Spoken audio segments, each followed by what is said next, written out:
Command Chair, brought to you by Star City Games. I'm your host, Sheldon Menery. I'm a founding member of the Commander Rules Committee. So in each episode, I'm going to meet up with one of my fellow RC members or somebody from the Commander Advisory Group and discuss the deepest parts of Magic the Gathering's most popular format. Today, I'm joined by my fellow co-founding member of the RC, Gavin Duggan. Gavin, have a seat in the command chair. I can do that. So why don't you give folks a brief overview of your Commander resume? Commander resume. All right, that's nice. Start with your Magic resume.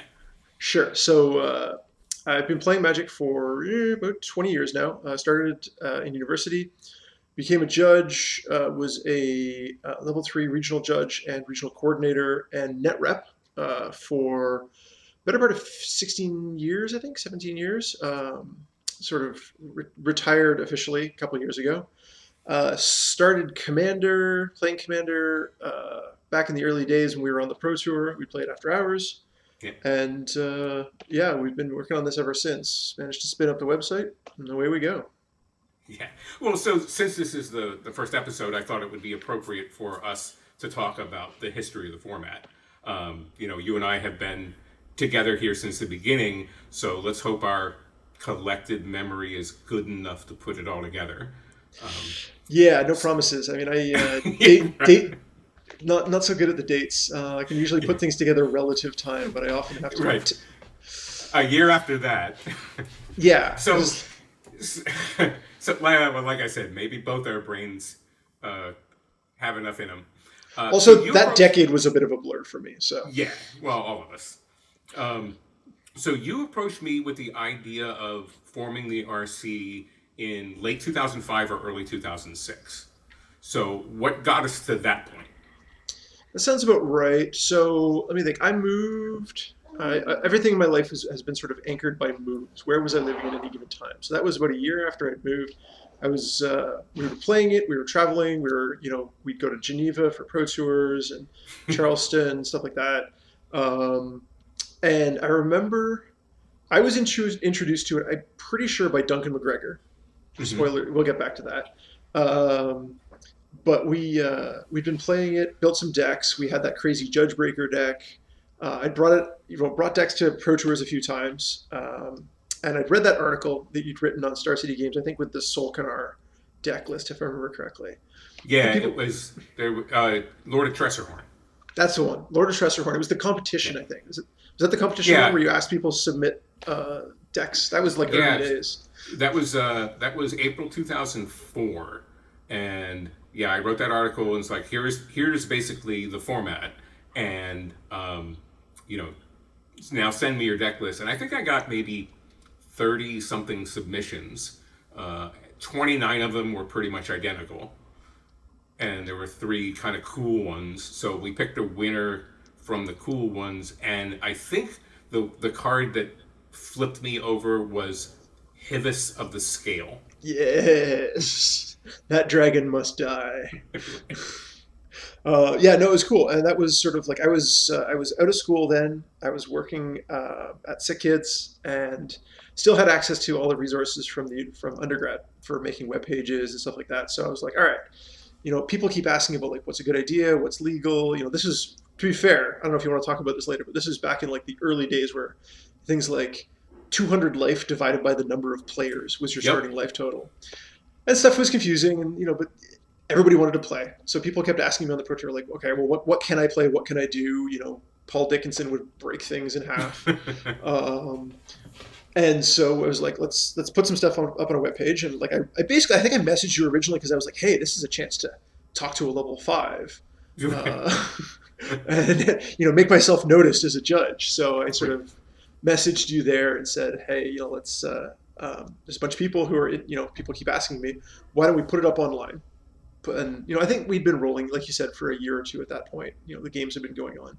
Let's make it public, help people find the information, and start talking about like what is actually going on. I'm pretty sure. You said things are anchored in time. I'm pretty sure that you pinging me was after Pro Tour Atlanta, and that was definitely 2005. That sounds right. It might have also been the Worlds in Atlanta though, but I don't know which one of that. I think it was after an Atlanta event because I remember there was that really cool dinner we went out for. Um, but it was one of those events, and I'd been reading a lot on and off about Five Color, Uh-huh. which was this other sort of big deck casual format at the time, and how they met, how they administered it, and how things, what went well, what went poorly, choices they made. But it was clear that having a governing body was not just a regulatory advantage in terms of talking about like making decisions. It was a marketing advantage. Having Yep. a body that was running it made it seem more official. So the combination of web page and stuff. And let's be fair, that early web page was pretty bad, but whatever. I've always been just constant. I've always unfortunately concentrated on here's the content, here's the information you Yep. need. It doesn't need to be pretty, does it? No. Bad. Well, it wasn't for the longest time. I mean, we just late last year we up finally updated the official webpage. But yeah, some people, to include good friends, used to call it the GeoCities webpage. Well, before even that, I actually made the mistake at one point. I want to say it was around 2011, 2012 or so, of trying to make it look good, which is, when we started having access to more like, image assets and stuff, and trying to like put pictures and styles and art. And we put, we spun up the forum and stuff. Before that, it was literally black text on white background with like a little bit of like folding, unfolding to hide, the paragraphs. But by and large, it was literally black text. Here's a list of cards. Here's some thoughts. Here's some optional rules. Here's how to make your league, because of course back then everything was a league. Oh yeah, even we there was a sign up sheet for reserving a general at a pro tour, Yes. If you wanted and to play at the Pro Tour games, you needed a unique general. Nobody else could be playing that general. and right, if they had it in their deck, they had to take it out. Yeah. It was cool. I remember somebody was like, "Wait, if I put a bunch of legends in my deck, can I then thin my deck down to like 90 cards by taking out all the ones the other people are playing?" That might have been like the first time I was like, "Huh, people are going to try and okay, all right." Gamer's gonna game, man. Gamer's Yeah. gonna game. So we did that, and we got it spun up, and then you and I basically said, "All right, like, who's good at this? Who should we talk to? Who should we bring in?" And it was interesting because there were people who were on the early command, um, the early command, the RC rules committee, whatever it was called at the time. But there were also people who had a lot of influence that I think it's important to mention. Like, I think the classic example is Geese. I don't Yeah. know how much you remember about Geese's influence on the format, but you can probably talk to it better than I did. But it was foundational, in my Well, opinion. Geese Geese was the one that we sat and played after a pro tour. For those of you who don't know, Geese Hogendijk was a fellow level 5 judge, a great Dutch guy, one of the original level 5s, as a matter of fact. And he was an early adopter of the format. As a matter of fact, just in the last month, I told the story of being at an event and Geese had a new deck. He had built a Karn deck. And this is probably 2005 or 2006. The first And colorless deck ever built. yeah, and back then it was really hard to build the land base for a colorless deck because the non-basic lands were pretty terrible. And he's really happy. He's got his Karn deck, and we happen to be sitting next to each other when we're playing a game. And I draw my opening hand, and there's a Hercules Recall in it, and I just kind of flash it to him. He's like, "Oh man."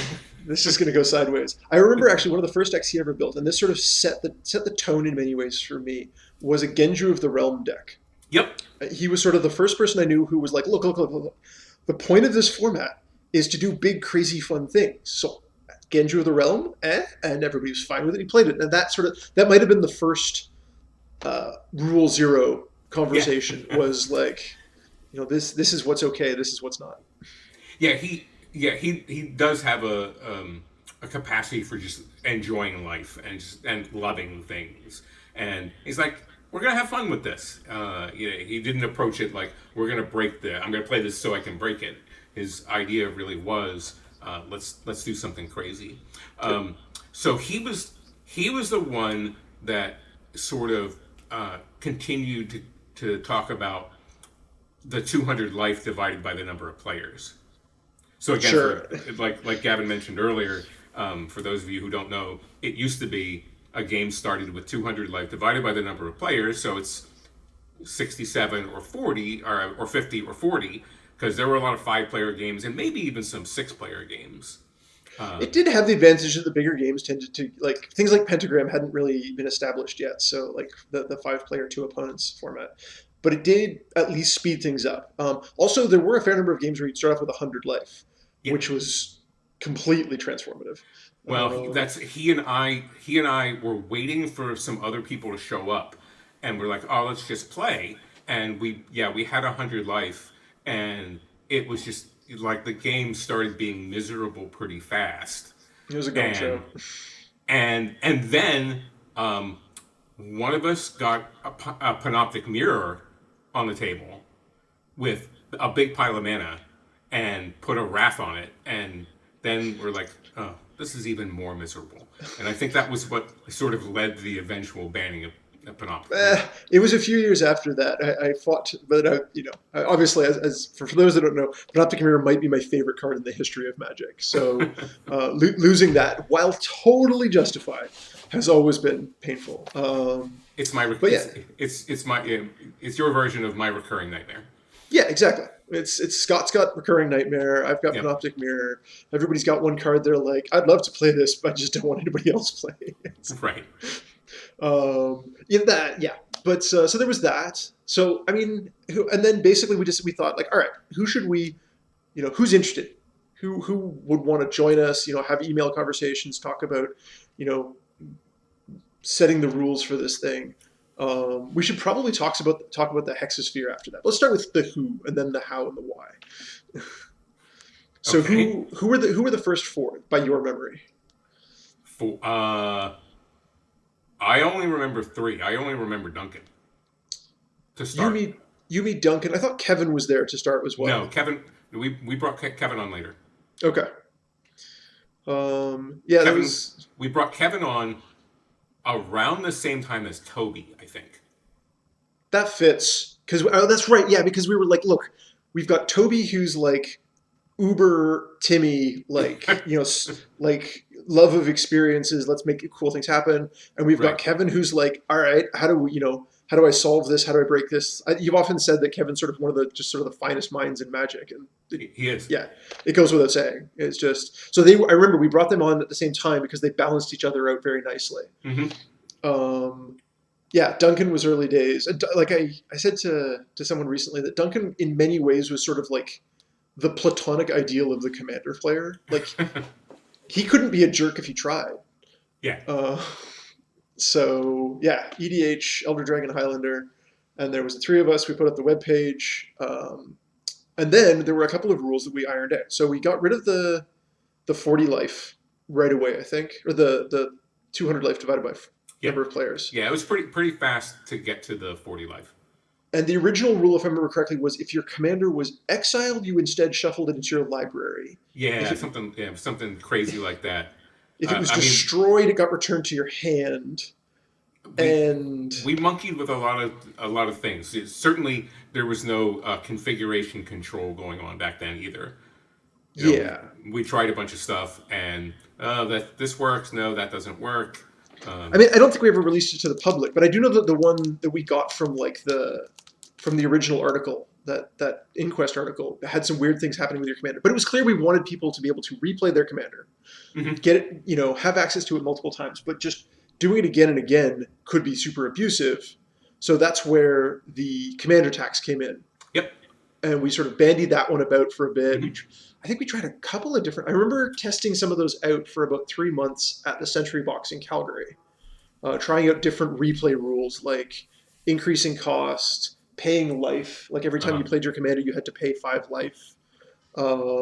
Milling cards. Every time you played your commander, remove the top 10 cards of your library. Oh, jeez. It was really interesting. It made Mill better, but whatever, Mill sucks, so that wasn't a problem. Hey. I was talking to somebody recently, and they asked me, like, okay, what was the first thing that you did? And I said, well, the first thing I did was make basic lands, not singleton. Yeah. And then I realized that's actually not the first thing. The first thing I did was put the commander elsewhere. So it started shuffled into your deck in the original the version, the proto version that I got from my gaming group in Alaska. The commander was your Elder Dragon was shuffled into your deck, and after once or twice, I'm like, well, this doesn't make any sense. This doesn't do anything. It doesn't do anything. But I mean, their whole metagame was find your commander. Or your biorhythm.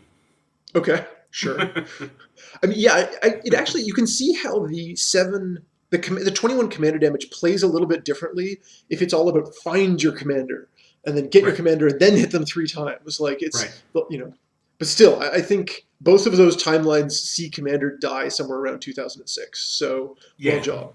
Well done. Yeah, so we definitely had ideas about the commander being super important, having access to it all the time.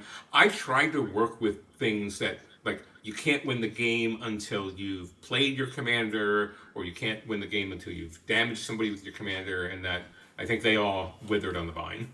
It's true. I mean, I don't know what changed or which thing changed that had this effect, but I know that 5-color good stuff was kind of one of the banes of the format for like a good 3 or 4 or 5 years, like sort of, I guess, around 2010 plus or minus. Like, we would just look down at people. There were a fair number of people who were just like, well, I'm going to play Sliver Queen so I can play the best cards in 5 colors. And everybody was just like, oh, no. That's kind of boring. They got better at making legends, so that probably helped, build legends you can use. But that was definitely a thing. And then there was the Hexxus rule, which came and went. So it used to be that your legendary creature, your commander. So we didn't want cheap creatures like Raphellos to dominate the format as commanders. Yeah. So I remember having to horse trade for this one a little bit, where I was like, hey, how about we have this rule where your commander always costs at least 6? And you were like, we went back. And it's like, okay, fine. We got that in. Probably Duncan's idea originally, because he played a lot of... Do you remember 3-card Monty? That format that they played, where it was like you had 3 cards and perfect play. Anyway, no, it was an interesting format. But yeah, Duncan probably suggested the Hexxus. We got that, sort of added that in, and I think that was it for the original rules. Is there anything else that was really a departure? Well, no. I mean, there was next to nothing on a banned list. Certainly, when we played at Worlds in San Francisco in 2004, Power was still legal in the format. Really? I think Power was always gone. No, because I remember Pete Yan, because we played like an 11-player Chaos Grand Melee, and Pete Yan, like turn 3, dumped a couple of Moxes and played Balance. Oh, hi. And like, yay. This will be a fun game. I mean, I think we're going to have to be careful to avoid the sort of the stereotype about how the banned list is the things that we played against, won and lost. Yeah. I lost in this card once, so let's ban it, because I can understand. Sam Black had an interesting thread on Twitter recently where he was talking about the when you see something weird, it's tempting to be like, well, I can see an easy reason why that might have happened. And yes, it seems tempting to think that we've lost to cards once and therefore we ban them. Yeah. I think it's more the other way around. It's that you think about the cards that are on the ban list, and you're like, I remember playing against that card once and it was miserable. Yeah, well, I remember playing that card and it was miserable for everybody else. Yeah. And yeah, I think I'm more likely to want to ban something that I've won with than I've lost to. Unquestionably. Because I don't want to. I want to play with my friends, and I don't want to make my friends miserable. Well, this is, I believe, the beginning. This is the alpha and the omega of the format. Is that in the end you are optimizing for decks that people want to play against again. Right. That is the thing that I'll keep yo-yoing back to every time, or boomeranging back to, or whatever it is. That making a deck that other people want to play against. That's Commander. That's what makes, it's not power level. It's not high power. It's not low level. It's not Timmy. It's not Johnny. It's not Spike. It's it's that you can't ever be forced to play Commander against someone. Right. Yeah. And it's optimizing to where you want it to be optimized to. Yeah. And, optimized to kill on turn 2 is different than optimizing for getting as many laughs out of the table as you can get. And I think it's worth noting that you'll have there are more people in the world who want to play to laugh. Like at the end of the game, more people will be like, I laughed my off in that game. Let's do this again. Happy to. Give me a call anytime. There are definitely people who are like, "Whoa, man, you really you managed to get that force of will through and then resolve that thing and win on turn 2. Well done, handshake. Let's do it again." But there just aren't as many of them. So food for thought. Yeah, we talk a lot about making the memories that people will always want to come back to, and a lot of people have seen Magic games go, here I got my combo turn 2 or turn 3 or turn 10 or whatever. They've seen that game, and they don't remember it. They don't remember if they won. They don't remember if they lost, and they remember the one where the wild thing happens. They remember. One time the guy played the octopus and then like sort of fire and ice, light and shadow, and 6 other swords, equipped the octopus with 8 swords and hit somebody with it. I remember that game 10 years later. I still tell it's been 7 years now of the game where there was a Suture Priest in play, and somebody cast Tooth and Nail. This could go wrong.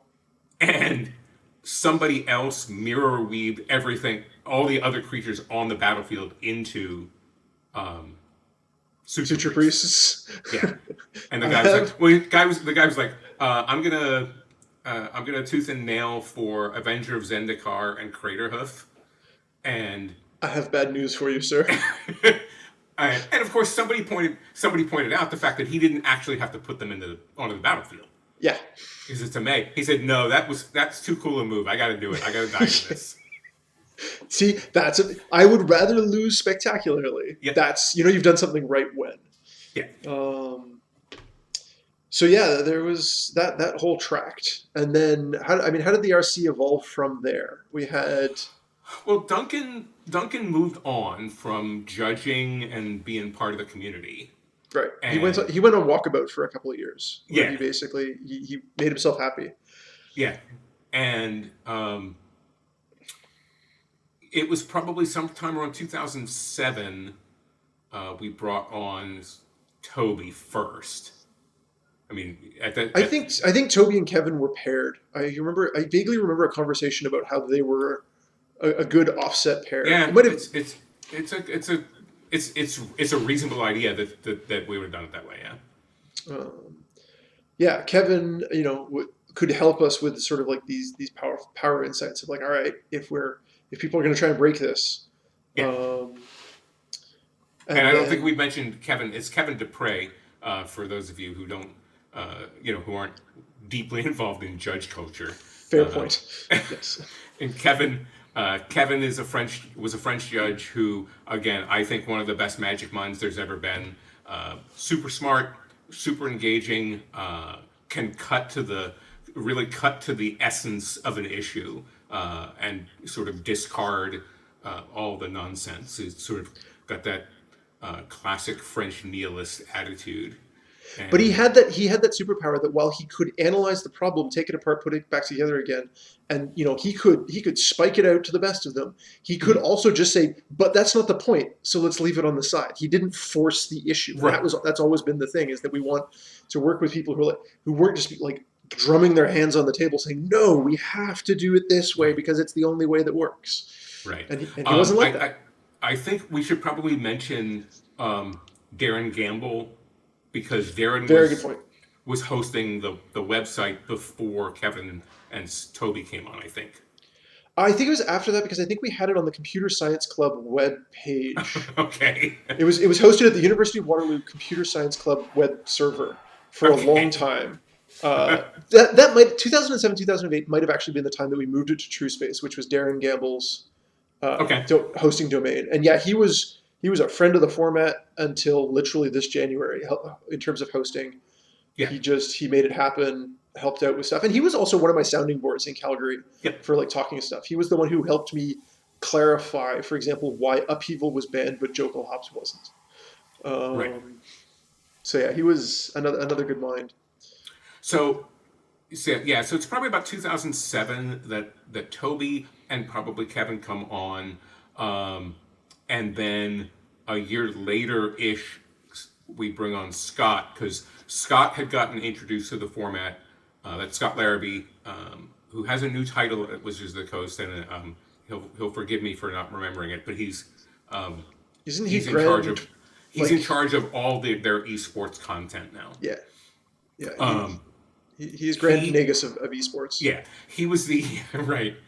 He was already the pro tour manager for by then, and he came. We had been good friends since about 2000 when we had started doing GPs together, and he came by the table one night at Pro Tour Atlanta, as a matter of fact, and we were just starting a game, and he was like, "Let's go get something to eat." I was like, "I'm just starting a game." He's like, "Well, what are you playing?" I was like, "Well, it's Elder Dragon Highlander here." And I gave him the Lord of Tressorhorn deck, and he sat down with Geese was one of the other people. I don't remember who the fourth and or fifth people were, but Scott sat down, and like many people that you've seen have that reaction. Oh, this is fun. I can play this, and I can play that, and they look through the deck and we've seen that a million times, right? So he plays there, and then he sends me an email and reminds me to send him the deck list so he can build it, and then that's the time that he unleashed it on Wizards of the Coast, and he took it back, and I'm pretty sure Aaron Forsyth was the first person that he. Which was a good idea and a bad idea. I mean, Yeah, right. Aaron has been our sort of silent partner for a decade plus. Yes. On the other hand, he was also the person who he was the first person to truly break the format. Yeah. Like, this is not a playable format anymore. If you're allowed to play Braids and you can play it on turn 2 with a token maker, Yep. there is no format. So Right. we were like, okay, maybe Braids needs to go as a commander. Yeah. So Scott is the one that took it back and sort of infected Wizards of the Coast, and it's probably 2 years later that we added him to the RC. The one I'm going to need your help with is Alex, because I don't remember Alex coming. I remember Alex being there, but Right. I don't remember Alex coming on.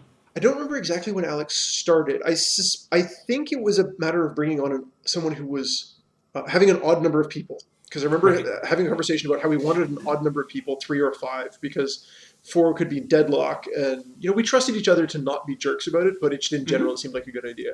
Yeah. Alex and I were living in Calgary.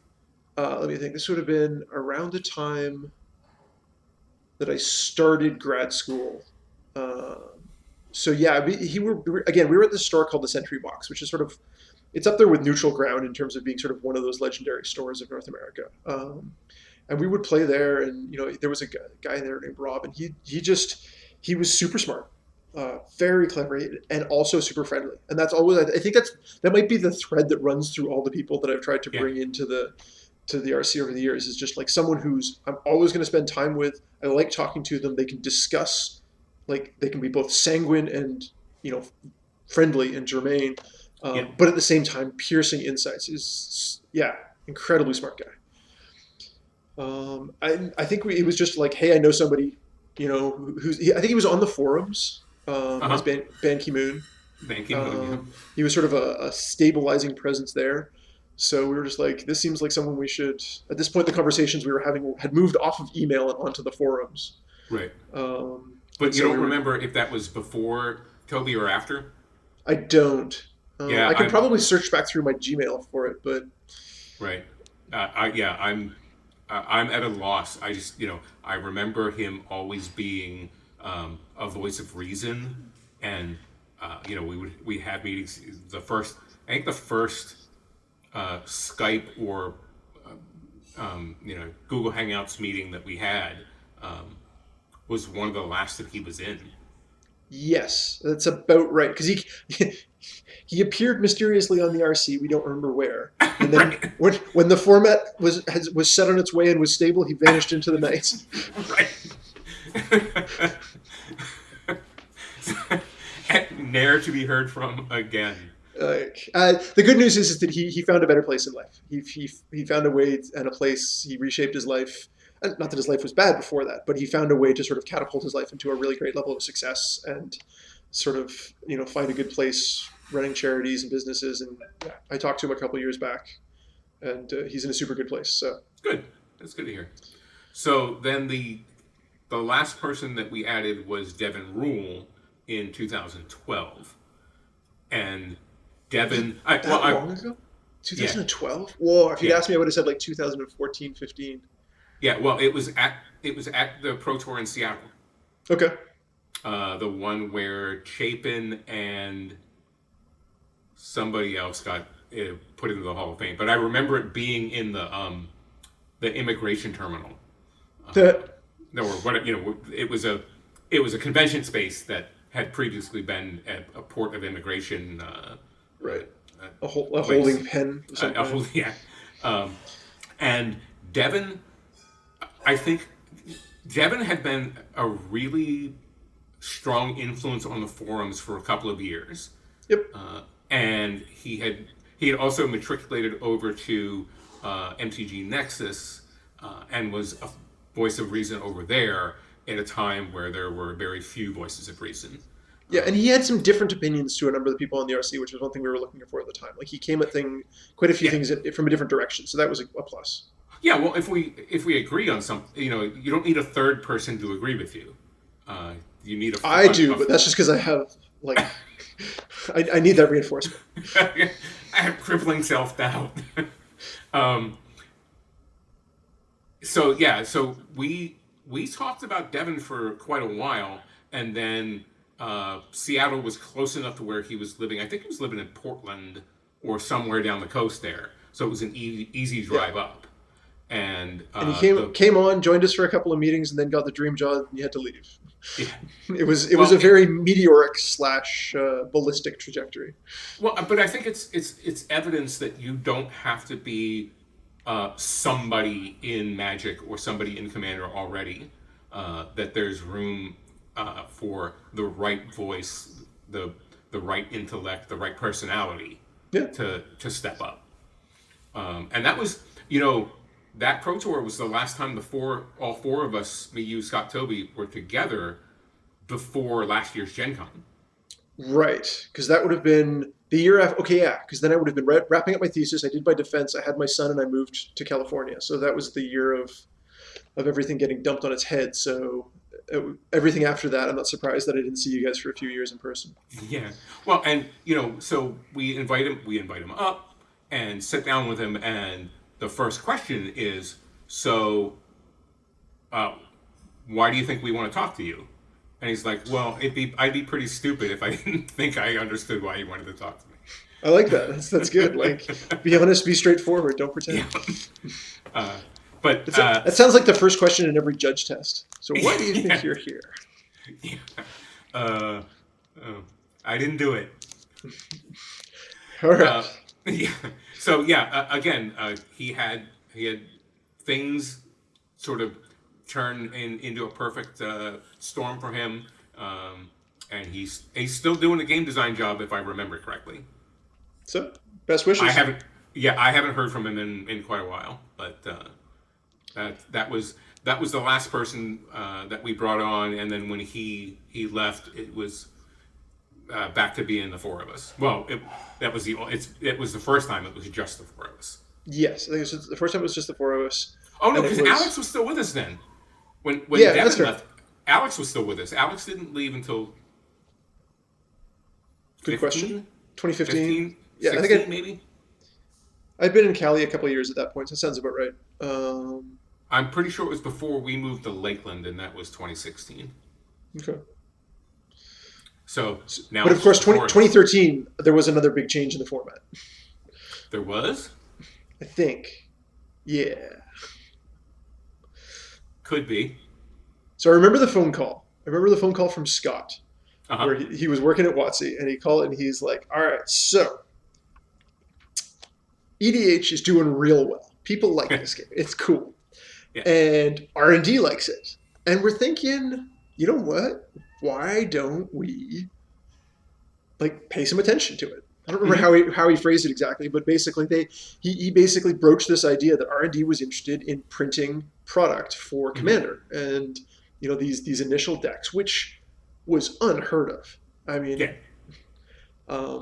leave aside the fact that they were considering printing new cards for it, which was Right. like, I don't know. How did you react to that? Because for me, that was like, I didn't know what to think of that one.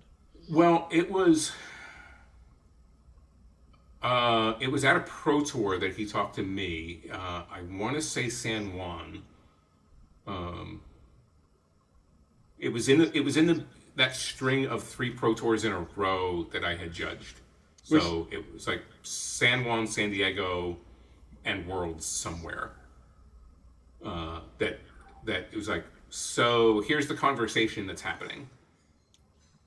And then I think it's worth noting, by the way, that one of the reasons that judges, high-level judges, you, me, Sheldon, Toby, Kevin, etc., have been so involved in this might be facilitated by the fact that we had NDAs as part of our position. Yeah. As net reps, as like when I was the net rep, when you guys were level 5s, we had an NDA with WotC, which meant that we could talk about things a lot more freely, and I think that really greased the wheels a bit. Yeah, anyway. It's fair.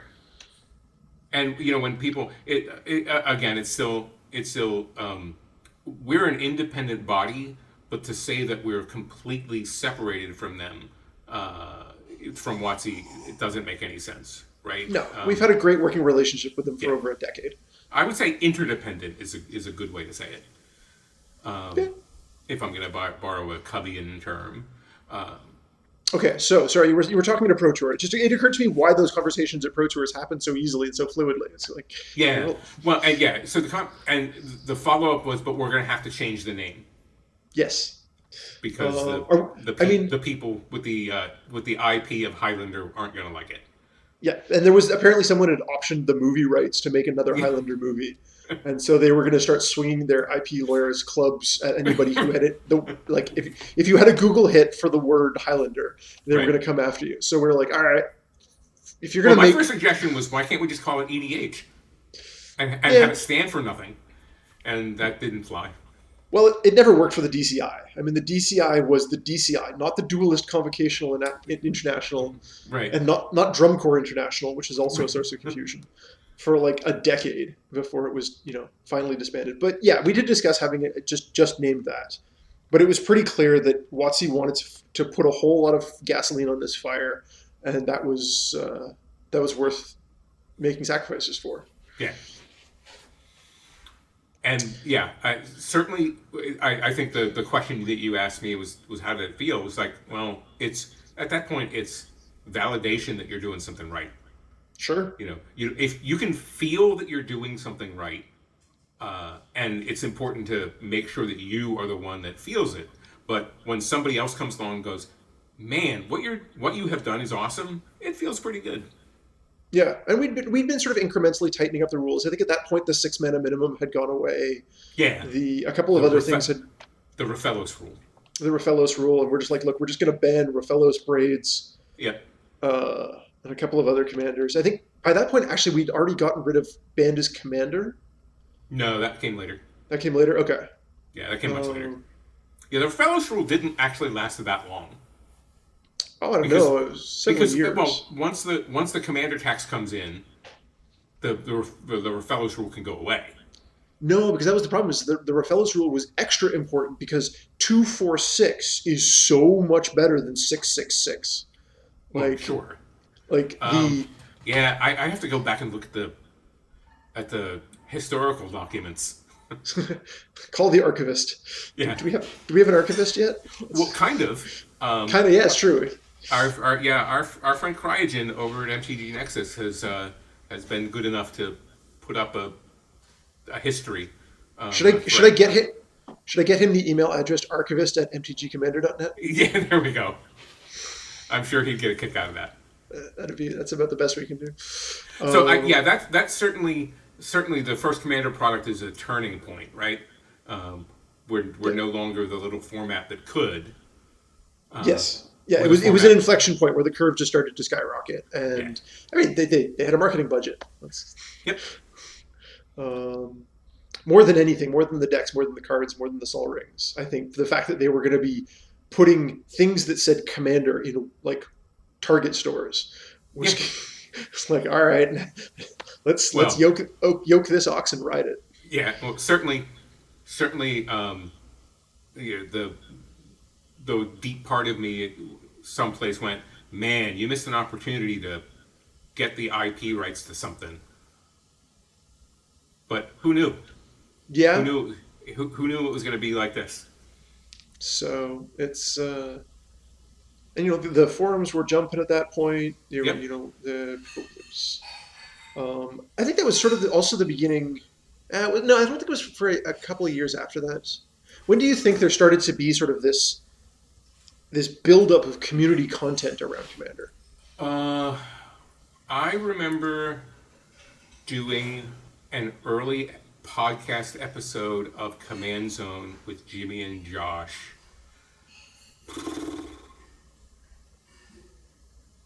And Had Mr. to Ed. be had to be 2013 or 2014. Okay. Um, I had started back to school, so it's probably 2014 by then. And I remember it was like their ninth episode or something. Yeah, I don't remember much coming out of like before I left Calgary. So that sounds about right. It was sort of the beginning of this, you know, Well, there I was. mean, really, the beginning of Commander content was um, when I started writing about it here on Star City. Fair. Right. I had written until sometime in 2005, and then it's like it's time to pass on the mantle of Ask the Judge and um, Feature Fridays, and Chris Richter was kind enough to take it over from me, and I was like, I didn't write for a while, and then this new website that our friend Luis Scott Vargas was involved in started up. I was like, Hmm. maybe I'll give him a hand. I feel like writing a little bit, and I wrote about 7 episodes of a column called "We Play Two," and it was the idea was to battle the misperception that judges are bad players, and Right. they're judges because they're bad players. Like, no, let me demonstrate that there are judges that are very good players as well. And I wrote about 7 episodes of that, and then Pete called me and said, "We'd like to have you back full time." And I'm like, "Okay." So and then from there, that's all I wrote. Commander or EDH, and then Commander was all that I wrote about. So it's been 13 years that we've been doing that. Yeah, that would have been around the time that I did the Judge blog, where we had that first Judge blog at like Pro Tours and Yep. stuff. That was strange. Um, and we should probably mention that sort of Dual Commander also came up around what 2011 or so Yeah, ish, ish, give or take. ish. And that was that. I Yeah. mean, I think that actually was a significant sort of. That was the moon that influenced like. Its orbit influenced the development of Commander to a certain degree. Like even Right. if it wasn't the same thing, its proximity, its existence, um, had influence on Commander. Yeah. Well, and that was, I mean, Kevin was a significant player in that. Right. I mean, I think he was the initiative. Yep. Him and Daniel Kinichewski were sort of the two Yep. people I think who started that off. And Another pretty fine magic mind. yeah, strong dude, good coworker of mine, and we're always glad to have him. So Yeah. the first product gets us to the second product and the third product and the intervening years product. That what sort of leads us up to today, and the amount of input that the RC has had has continued to creep up over that course of time. In the beginning it was, "Hey, we're doing this. What do you think?" And then it was, "Hey, we're doing this. What do you think?" Is this how could it be better, or Yeah, where is this going to go off the rails? And yeah. they've been pretty good. I mean, I think Well, I mean, philosophically they have also learned about designing cards for Commander. Like it yeah. turned out that designing cards for the format, they were learning a lot about designing cards in general during that Hmm. period of sort of 2005, 2015. But the Sure. 2013 to 2016, 2017, there were a lot of lessons, sometimes painful ones, about what makes a good card for Commander. Because it turns out Yeah. like part of what makes the high end Magic interesting is that at the high end it didn't curve up exponentially, so there Hmm. was still interactivity. If you price a card so that it's playable in Standard at 6 mana, in Commander it's going to be fairly game breaking. Yeah. So and they learned and they responded and we gave feedback and back and forth and they talked to us about it. And that's been great. Yeah. Scott and Toby were down at my house when we got the call about partner. Mm. And it was, okay, we got to loop Gavin in here, but it's like, oh, R&D wants to talk to us now. I'm like, okay. So we got on we got on a conference call with them, and the feedback was, well, partner's a really cool idea, right? Be careful. Yes. This is like you're mucking with the fundamental rules. All right, fine. And like there have been times where they've mucked with the fundamental rules and it's worked out really well. There have been times where they've done it and it's pissed me off. Well, the the envelope is going to break every now and again, Sure. and if you keep pushing it, which they should, because if they don't push the envelope, we're still stuck in Brian Weissman's The Deck. Yes, exactly. And like there's an expression in hockey that if you never miss the net, you're not aiming for the corners. Right. If you're gonna put it top shelf over the goalie's shoulder and score those beautiful, those just snapshot goals that win games and series and Stanley Cups, you've got to aim for the corner of the net, and that means your distribution is either zero variance or sometimes you just miss the net. Right. Same thing here. You've got to push the envelope, and that means occasionally going outside the envelope sometimes. Yeah. And and there's to some extent, the RC is there as a safety net. We don't want them to have to fall into it too often. But when they can go, well, this design was cool. Certainly, like we recently had with Lutri. Here's a cool idea, but Like, how do we cope? Yeah. How do Yeah, we no, cope? like what's the best way to make this work? Like they're doing a thing. All right, so Yeah. be it.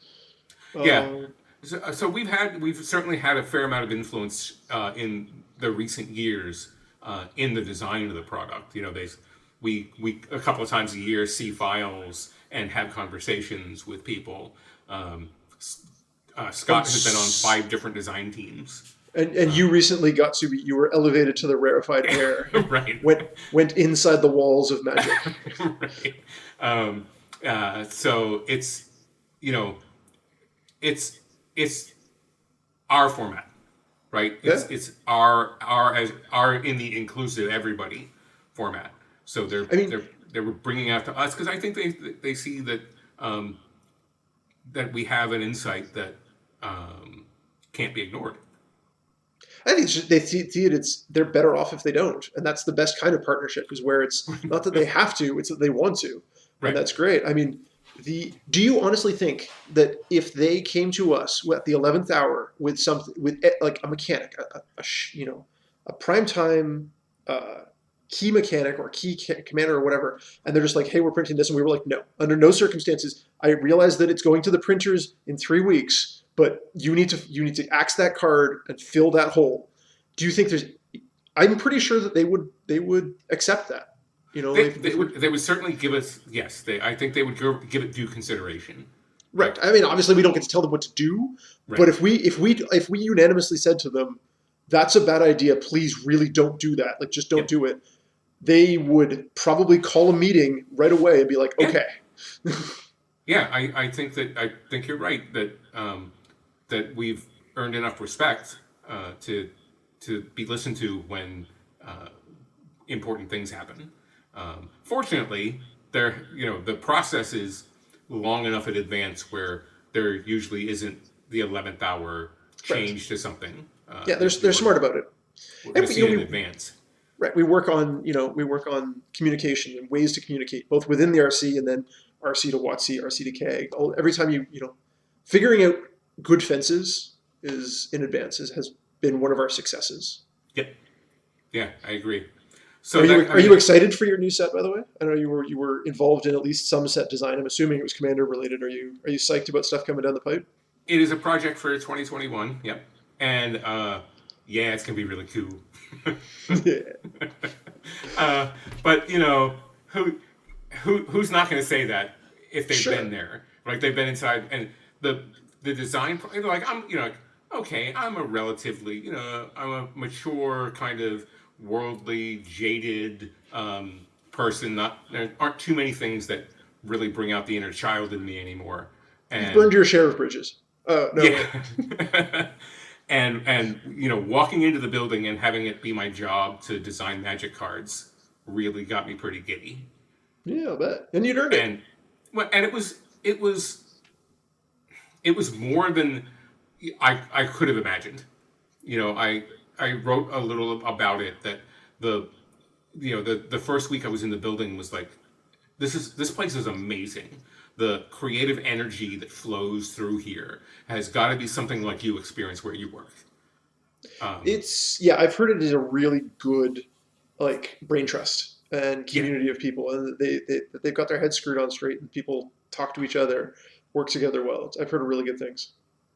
and yeah, I think my favorite part is the what I call the meerkat syndrome, because Studio X, what we used to call R&D, is basically a cube farm, I'll and be teams fair. I are, still call it R&D. They can call it Studio X. I still call yeah. it R&D.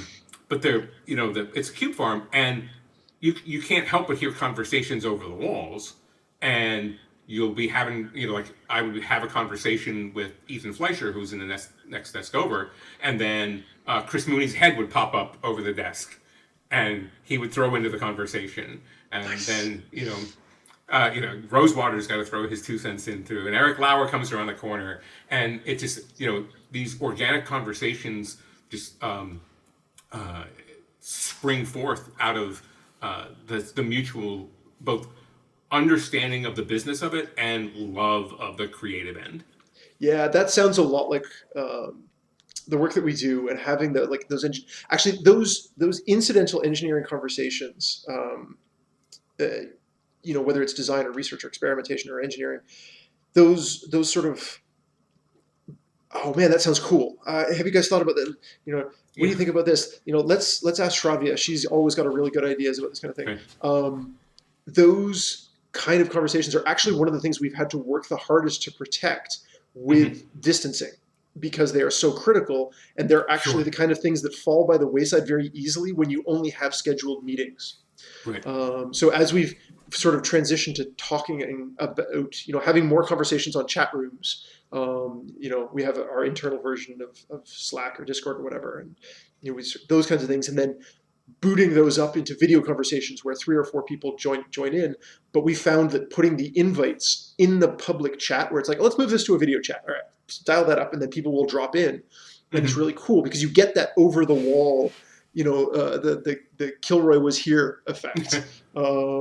Of like, well, did you think about doing this? So I'm hoping that WotC has been able to do the same kind of transitions where they get that free flow ideas, because it is the mark of a creative space. Yeah, it sure is. Well, we've drifted a little bit from history here, Yes, so touche. I think us being involved with the product has been an important historical point, and certainly Command Zone at Magic Fests, and then of course Command Fest, have been a huge part of the recent history. Yeah, I mean it's the next evolution. It's the big thing. I remember I told this story occasionally that Jimmy and Josh had a sort of a mini con at GP Vegas a few years back, Hmm. where I was just standing in a room surrounded by 300 people playing Commander, Yeah, and I'm not gonna lie, I think I teared up, like I, I, just emotional overwhelm. I did the same the morning of Command Fest in Seattle. Like, Yeah, I showed up, I got there a little early before the doors opened. They let me in. I got in. I sat, I found a nice seat. I sat down, And then people started trickling in and got into a game. And it's probably an hour later, and I'm like, oh, I got to stretch my legs a little. And I stood up, and it's like 11 o'clock in the morning on Friday, and Hmm. the room is full already. Yeah, and there's a hubbub. There's a Yeah. buzz. People are laughing and talking, and it's different. Like it sounds different than a regular Magic Fest, where you've got that like people are just hooting and howling and Hmm. smashing face. Yeah. Yeah, I think there's a calm to the room at Command Fest where there's a tension at a Pro Tour.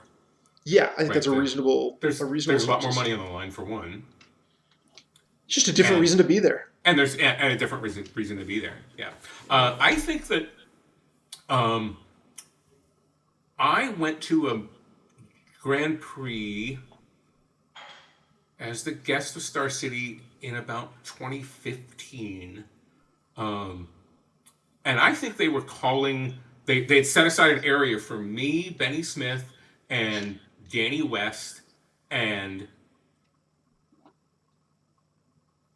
not Mark Purvis, Mark Globus, who had Ooh, come in from WotC. ghosts They of had the past. set aside and they had set aside an area for the four of us to play with the fans, and I think they called it the Command Zone back then. Yeah, and there was, I mean, one thing that's happening more and more recently that I think sort of started that the transition started 2018 when we started talking to pro tour organizers or to GP organizers and to public events managers, is that they went through that shift, especially like the early Gen Con pods where everything was Hmm. prize based, winner takes all, etc. And we were like pushing back on that, but Yeah, maybe not as much as we should have. Um, things went south, unsurprisingly. But the yeah, last year or two, we're starting to see a real ramp up on public events managers understanding that the difference in the format and structuring their prizes either for participation or for hmm, doing cool things. You know that I've always been a fan of give everybody a pack and at the end of the game they each give it to somebody else, whoever right, they thought did something awesome.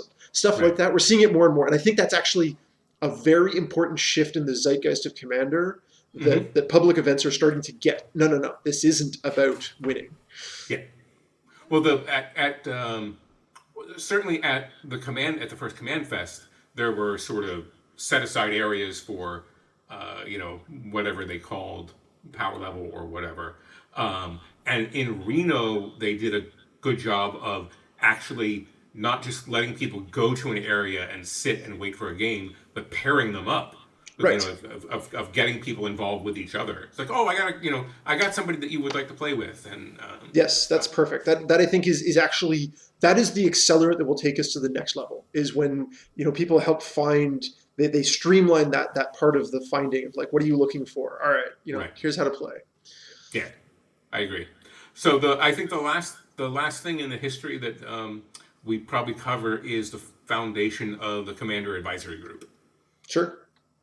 Yeah, and Uh, that's pretty important. Like more important I think than most of the casual base understands in terms of just getting those perspectives. yeah, I mean the idea came up in December 2018, and once we planted the seed and it grew really really fast, and Yes. we were we were all like, oh man, why didn't we think of this earlier? I mean, I remember that in 2016, 2017 was when I really started trying to push for, I guess representation is the word. I'm not sure. But like, it was a topic of conversation that we brought up and that we were having on email and stuff like that. It's like, how do we get not just different ideas, but different demographics into the, Yep. and that was, I think, an important thread that came together with the concept of the keg.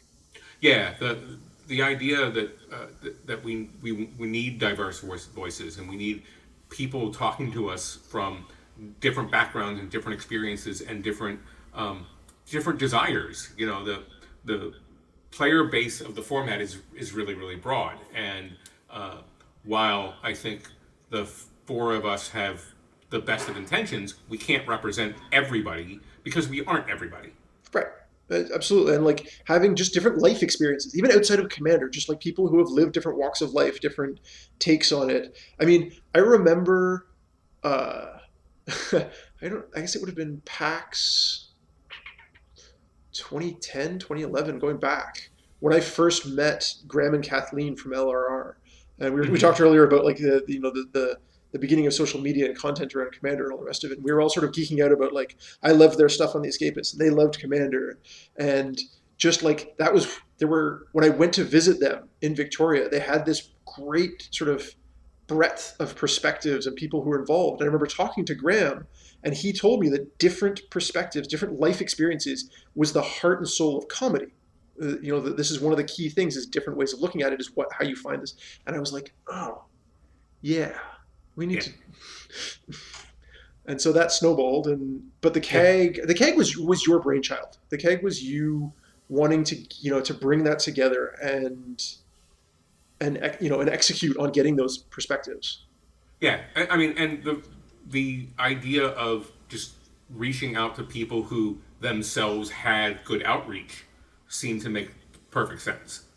Yeah, I mean, especially as we see more of a shift again towards streaming esports, Yeah. whether it's MTGO, Arena, all the rest of it, like the paper games, we saw that coming. Well, it I don't think we saw it coming before it happened. We saw that it had happened, Right. and then we needed to catch up. Yeah. And to a certain degree, that means all right, let's get some people who know this stuff. Right. Um, the yeah. There was a sort of knee in the curve moment for me when what did Scryfall used to be called? Magic Uh, Cards dot info. oh, I thought you were going to say Crystal Keep. No, yeah. Magic Crystal Keep. Magic Cards dot info put color identity into their search engine at some point. Yeah, Again, 2014, 15, 13 maybe. And I was like, oh, that was just I went there because I'd already been using the tool, and I went there and was like, oh, I can put in color identity. Well, that's kind of ain't that fancy. something? Ain't that something? Actually one step in the history, and I don't want to belabor it, but one that we skipped over was Lee Sharp when he managed to Oh get yeah, Commander implemented, get EDH implemented on Magic Online, and yeah, that was 2009. I want to say 2010, maybe yeah. later. That was super early because we hadn't been in Florida that long, so we moved. Yeah, we moved to Florida in 2006. That So was a really important part of the visibility and the acceptance and all the rest of it. Even before it was a product, the fact that it was on MTGO was like yeah, there were other fan formats. There was Pauper, there was Emperor, but getting Commander on there, which required him to write some code, like to yep. get those features in there. That might have been the first sort of official adoption of any kind. So Well, that maybe that the capability to then have it played online opened other eyes in the building yeah, to both the popularity and the viability of the format. well, it got them hard data, and I mean, bias is involved. We know that getting hard data is hard. Like the number of phone calls Yeah, that I have to store to like just to stores every year around like every year I basically go and call like 20 or 30 stores around the country and talk to them for 5 or 10 minutes about their commander games. And that, just because it's the closest thing I can get to a sampling. right. So data is hard to come by, and that probably helped in that regard. So the CAG now is a spectacular advisory body to the RC, and we have the outreach voices on it. So the sort of the next iteration, if the CAG expands, it's probably not the same kind of people. That we don't need another content creator to be on the CAG. Agreed. I think we need like you said earlier, we need to find those people that aren't necessarily uh, visible or involved at the high levels, but who are these great thinkers, easy to work Yeah. with, team players, who have interesting thoughts. Well, it's our responsibility to cultivate the next generation of great commander personalities. I thought you were going to say the next great commander keg search, like, No, and I was like, uh, are we going there? Are you announcing a contest that I didn't know about? no, no. I think not. Uh, There's enough email for both of us to read already. oh yes. So Well, we have covered the history of Commander. Uh, So the next time you come back, let's talk some more about the future and what the future holds. Sure. So before we wrap, can you tell everybody where they might find you on social media? Sure. So trying to get more into Twitter. So I have a Twitter account that people can find me there, and also the email accounts on the mtgcommander.net website. There's a contact form there. People can put these in there, and I try to reply to every message that I get. That's doing some work right there. And if people are going to put the time in, then I'll do my best to reply. Right. So if somebody searches on your name, they will come up with your Twitter account, right? Yeah. Duggan PGs. I'm biased. I just go through everything through a search engine. So the easiest way to find me is just to Google Gavin Duggan Twitter, and you'll find me. All right, super. All right, thanks for taking the time to be with us on the initial episode of the Command Chair. Remember, folks, if you're watching on YouTube, please like, subscribe, and ring those bells. We'd hate for you to miss an episode. If you're looking for me on social media, you can find me on Twitter at Sheldon Menery, same on Facebook, and of course, every week on StarCityGames.com, writing about the best format in the history of Magic. As always, I'm Sheldon Menery. See you next week on the Command Chair.